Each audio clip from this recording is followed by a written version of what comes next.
Hello students, welcome to Shubham classes.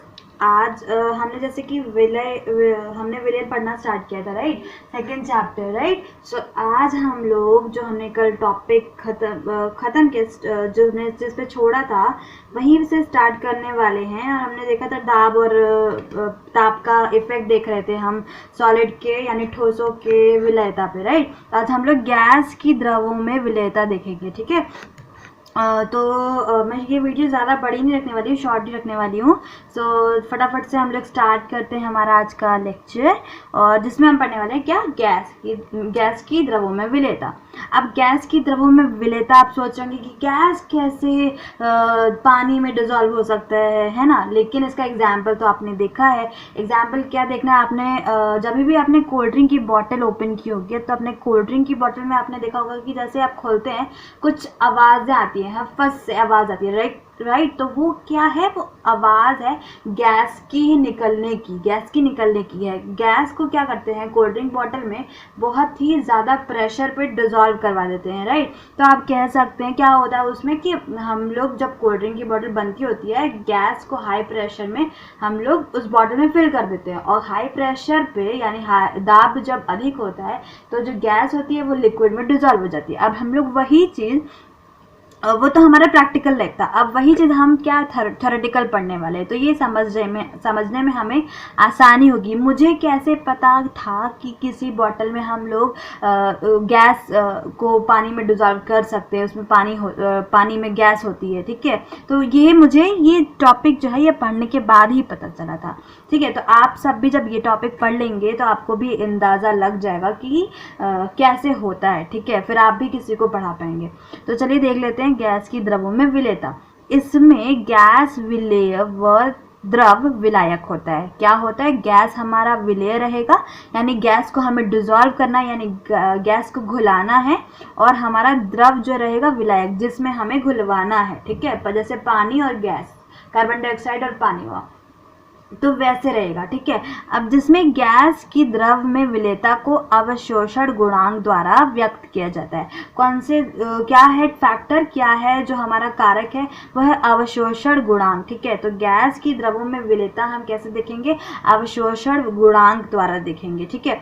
अब अवशोषण गुणांक क्या होता है वो समझ लीजिए कि क्या है। बस हाँ, यही है कि जिसमें हम लोग द्रव की जो विलयता है उसको व्यक्त करते हैं, ठीक है। यूनिट समझ लीजिए या मेजरमेंट, जैसे कि हम लोग भार है उसको केजी में यानी किलोग्राम में व्यक्त करते हैं, उसी प्रकार से हमारा जो अवशोषण गुणांक है। अब हमें ये देखना है कि गैस की द्रवों में विलयता को कौन कौन से फैक्टर हैं, कौन कौन से जो कारक हैं प्रभावित करते हैं, ठीक है। तो सबसे पहला कारक है हमारा विलेय विलायक की प्रकृति। क्या है, विलेय और विलायक की प्रकृति। विलेय यानी सॉल्यूट और विलायक मतलब हमारा सॉल्वेंट। तो हमें देखना है कि इन दोनों की प्रकृति क्या है। तो देखिए कैसे इफेक्ट डालती है ये समझिए। जो विलायक से अभिक्रिया करके यौगिक का निर्माण करने वाली गैसें, अर्थात विलायक में आयनित होने वाली गैसें द्रव विलायक में अधिक विलेय होती हैं। अभी क्या है, जैसे हमने ये पढ़ा था कि हमने ये पिछले लेक्चर में पढ़ा है कि समान को घुलता है, ठीक है। तो अगर हमारा जो विलेय है ये ध्रुवी, इसमें ध्रुव प्रेजेंट हो और विलायक में भी ध्रुव हो, तो ये दोनों आपस में मिल जाएंगे, राइट। उसी प्रकार से क्या लिखा है कि विलायक से अभिक्रिया यानी रिएक्शन करके यौगिक का निर्माण, जो हमारा प्रोडक्ट है उसका निर्माण करने वाली गैसें अर्थात विलायक में आयनित, अब क्या जब अभिक्रिया होती है तो क्या यौगिक बनते हैं, वो ऐसे समझ लीजिए कि जैसे HCl है, ठीक है। HCl गैस जो है जब ये पानी में घुलेगी, हमें यही देखना है ना, ये गैस है और ये हमारा लिक्विड है यानी द्रव है। अब हमें देखना है कि जब ये HCl जो है ये H2O में घुलता है तो कैसे बनता है। जब HCl टूटेगा, टूटना मतलब समझिए कि आयनित होगा तो H+ निकलेगा और Cl- निकलेगा, राइट। ये हमारा निकलेगा। तो फिर क्या होता है, H+ आयनित हो गया, इसने क्या किया है, HCl ने वाटर के साथ H2O के साथ रिएक्शन किया है और उसके बाद आयनित हो गया है, ठीक है, आयनित हो गया, ये H+ आयन बना दिया है उसने, ठीक है, हाइड्रोजन आयन बना दिया है।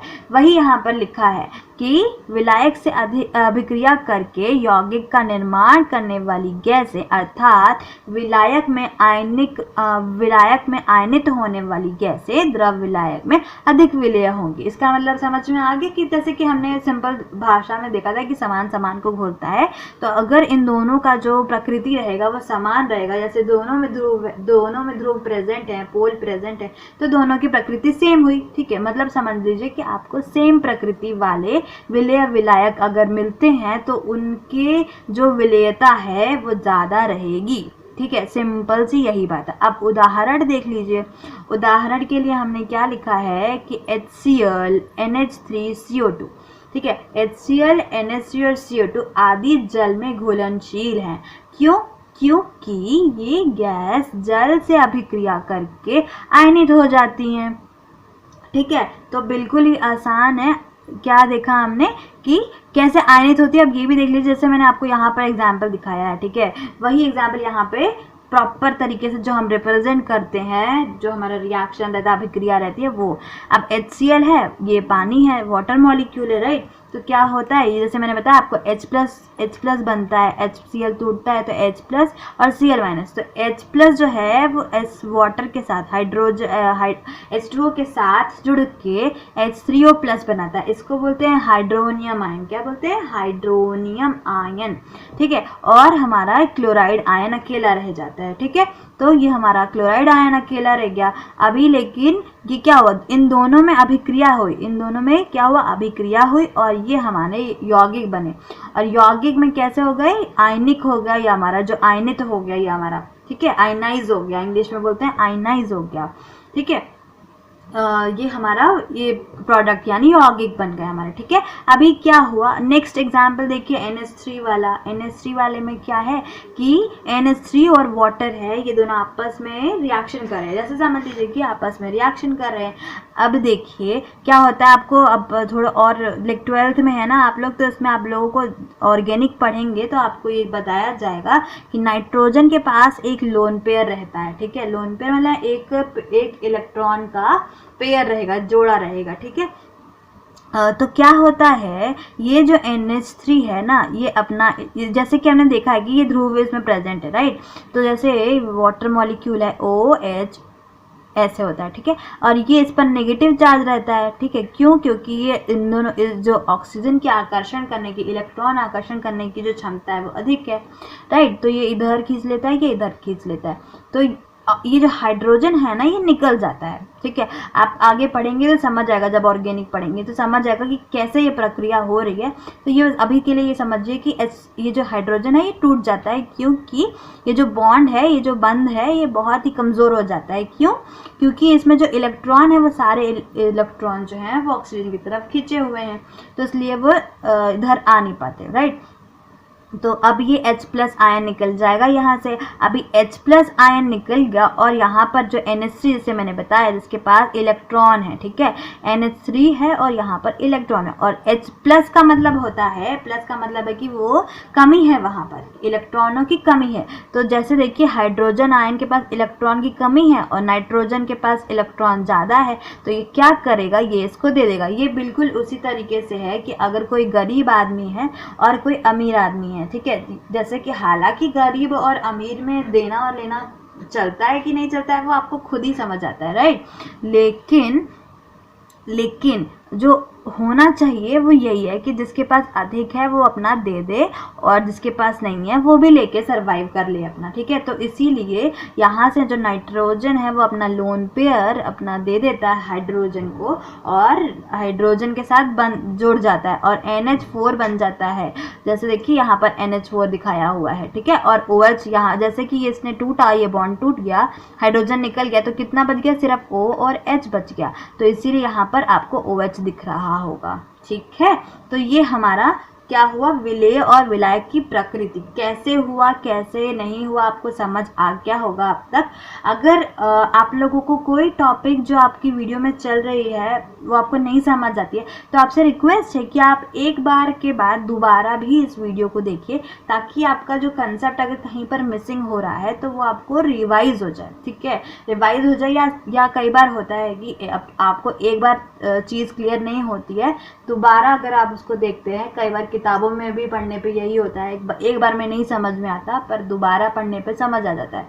तो ये सिर्फ मेरा एक सजेशन है कि अगर आपको एक बार में क्लियर नहीं होता है तो please do watch it again, उसके बाद ही कुछ परसेप्शन बनाइए, राइट। अभी नेक्स्ट हमारा जो इस गैसों की द्रव्यों में विलेयता को प्रभावित करने वाला कारक है वो है ताप। ठीक है, तो ताप तो क्या करेगा आप खुद ही सोच सकते हैं, हमने ठोस के केस में देखा है, राइट। तो क्या करता है, ताप बढ़ने से गैस की द्रव में विलेयता घटती है। अब कैसे घटती है, ये मैं आपको एक एग्जांपल देती हूँ कि जैसे आप गर्मियों में आप देखते होंगे कि कोई आपके घर के आसपास अगर तालाब और उसमें मछलियाँ हों, तो आप देखेंगे कि गर्मियाँ बढ़ते ही, बहुत जब गर्मी हो जाती है तो मछलियाँ मर जाती हैं और सरफेस पे तैरने लगती हैं, है ना, पानी में तैरने लगती हैं, राइट। मरी हुई मछलियाँ हो जाती हैं। अब मछलियाँ क्यों मर जाती हैं, ये सोचने वाली बात है। ठीक है, आप लोग भी सोचते होंगे कि मछलियाँ क्यों मर जाती हैं। तो मछलियाँ इसलिए मर जाती हैं क्योंकि उनको ऑक्सीजन नहीं मिलता। ठीक है, ऑक्सीजन नहीं मिलता। कई तालाब ऐसे होते हैं जो पानी जिनमें सूख जाता है और इस वजह से उसमें जो जानवर रह रहे हैं वो मर जाते हैं। लेकिन जिन तालाबों में पूरा पानी है उन तालाबों की मैं बात कर रही हूँ। ठीक है, तो जैसे कि आप समझ सकते हैं ना कि ऑक्सीजन बहुत ज़रूरी है हर एक प्राणी के लिए जीवन में।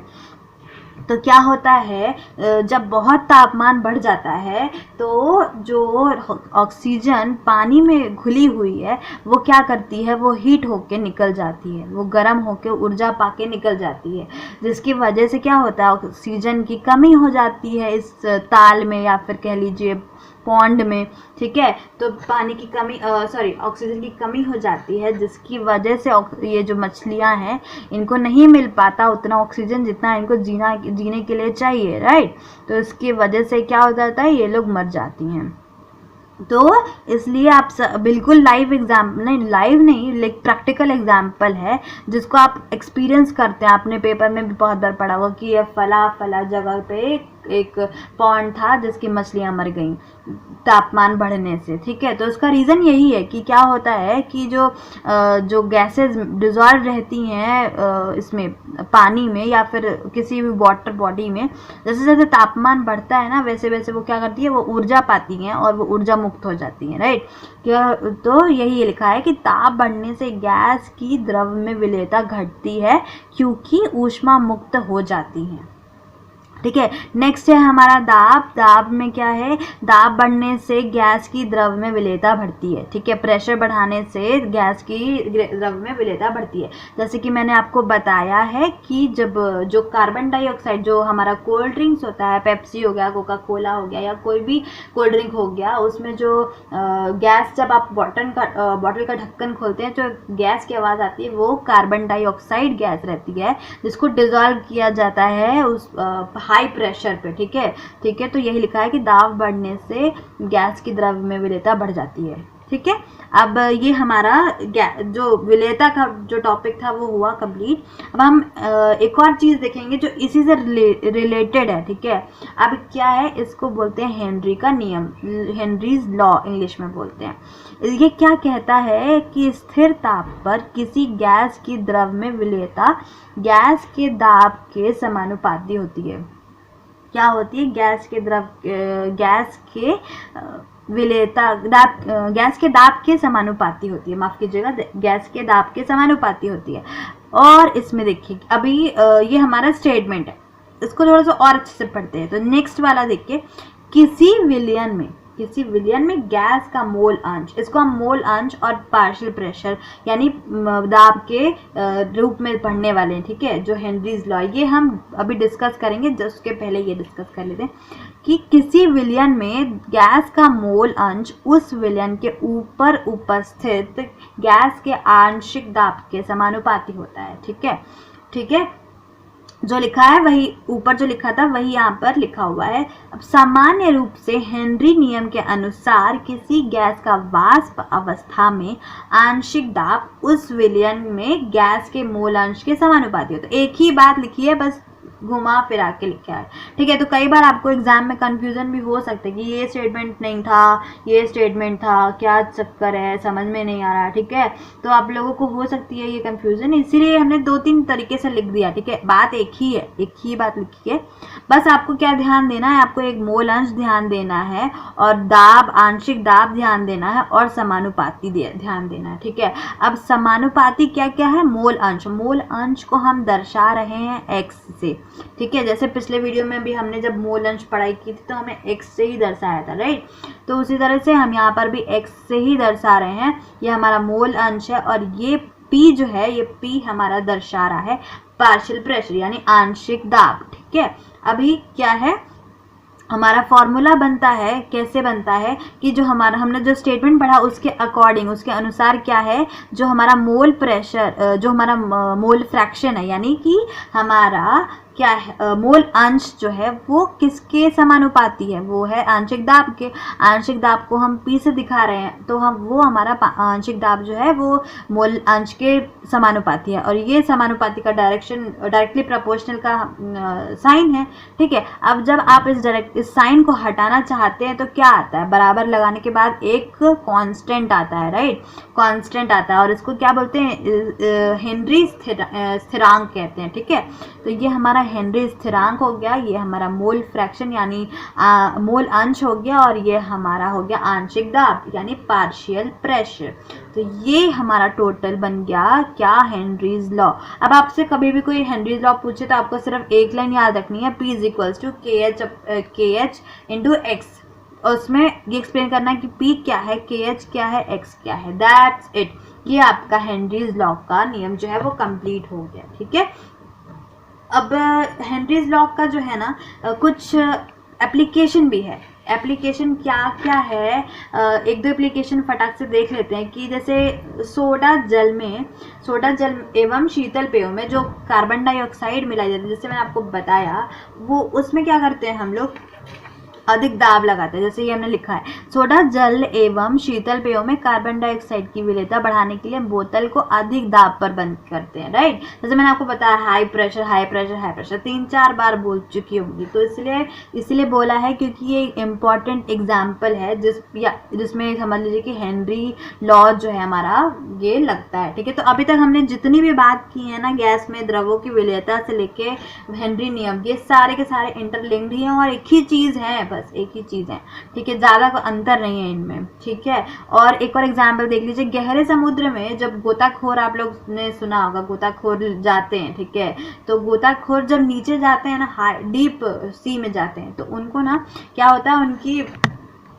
उनकी मांसपेशियों में ना बहुत दबाव की वजह से बहुत दिक्कत होती है उनको, ठीक है। उनके जो रुधिर होते हैं, उनका जो ब्लड होता है, उनकी जो कोशिकाएं होती हैं उसमें नाइट्रोजन के बुलबुले बन जाते हैं, जिसकी वजह से क्या होता है, वो सांस नहीं, उनमें ब्लड सर्कुलेशन ठीक से नहीं हो पाता है, जिसकी वजह से कई लोग अगर ध्यान नहीं दें और वो सही समय पर ऊपर सतह पर नहीं आ पाए तो उनकी जान भी जा सकती है, ठीक है। तो ये भी बहुत इम्पॉर्टेंट हमारा ये क्या बोलते हैं, समझ लीजिए कि जैविक घटनाओं को समझाने वाला चीज़ है और ये बिल्कुल प्रैक्टिकल चीज़ें हैं, ये चीज़ें हम लोग एकदम एक्सपीरियंस करते हैं, ठीक है। तो आई होप आपको ये सेशन, ये लेक्चर अच्छा लगा होगा। हेनरी नियम जो था ये बहुत इम्पॉर्टेंट नियम है और इसका एक ही बस जो फॉर्मूला है वो आपको याद रखना है। बाकी जितना भी आपने पढ़ा है उसमें बहुत कम चीज़ें हैं जो आपको याद रखने वाली चीज़ें हैं, तो उसमें हेनरी लॉ जो मैंने कहा सबसे इम्पोर्टेंट, तो इसको मत भूलिएगा। बाकी अगर आप जैसे आपको वीडियो सही लगा, जैसा लगा, अच्छा लगा, please comment down, okay. Thank you.